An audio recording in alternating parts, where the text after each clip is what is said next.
मोठी बातमी समोर येतेय। गेल्या 4 ते 5 दिवसांपासून महाराष्ट्रात पावसानं धुमाकूळ घातलाय। अनेक भागांमध्ये जोरदार पावसासह गारपिटीचा तडाखा बसलाय। या पावसामुळे शेतकऱ्यांचं मोठं नुकसान झालंय। फळबागा भुईसपाट झाल्यात। ऐन हातात तोंडाशी आलेला घास निसर्गानं हिरावून घेतलाय। दरम्यान आज पुन्हा एकदा हवामान विभागाकडून वादळी वाऱ्यासह मुसळधार पावसाचा इशारा देण्यात आलाय।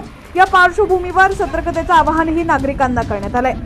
हवामान विभागाने दिलेल्या माहितीनुसार राज्यातील अनेक जिल्ह्यांमध्ये विजांचा कडकडाट आणि वादळासह पावसाची शक्यता आहे। कोकण, मध्य महाराष्ट्र आणि मराठवाड्यातील अनेक जिल्ह्यांमध्ये विजांच्या कडकडाटासह वादळ आणि हलक्या ते मध्यम स्वरूपाच्या पावसासह ताशी 30 ते 40 किलोमीटर वेगानं वारं वाहण्याची शक्यता आहे, असं हवामान विभागानं म्हटलेलं आहे।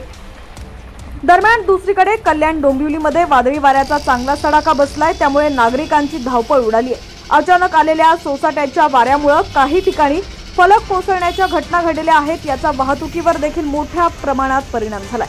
वादळामुळे काही भागांमध्ये वीज पुरवठा देखील खंडित झालाय।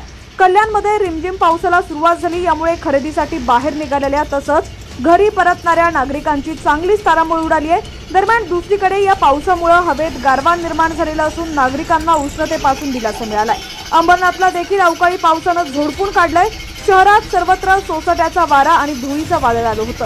सर्वत्र ढगाळ वातावरण पाहायला मिळत असून जोरदार पावसाची शक्यता आहे। आज कोकणासह मराठवाड्यातील अनेक भागांमध्ये पावसाची शक्यता हवामान खात्याकडून वर्तवण्यात आलेली आहे। दरम्यान शहापूर तालुक्यात जोरदार अवकाळी पावसानं हजेरी लावलेली असून वादळी वाऱ्यासह गारपीट झाली। सध्या उकाड्यानं हैराण नागरिक झालेले आहेत। उन्हाचा तडाखा वाढलाय। यातच दुपारनंतर अवकाळी पावसानं हजेरी लावली आहे। वादळी वाऱ्यासह पाऊस पडत असून तालुक्यातील काही भागात गारपीट देखील झाली आहे। गारपीट झालेल्या भागात लहान मुलं थंडगार गारा वेचण्यात मग्न झाल्याचं दिसून येत आहे। कल्याणमधली ही दृश्य देखील आपण पाहू शकता। कल्याणमध्ये देखील पावसानं आपली दमदार हजेरी लावलेली आहे। दरम्यान आता राज्यातील तुमचा जिल्हा कोणता आहे आणि तुमच्या जिल्ह्यात हवामानाची स्थिती कशी आहे, कमेंट सेक्शन मध्ये नक्की कळवा।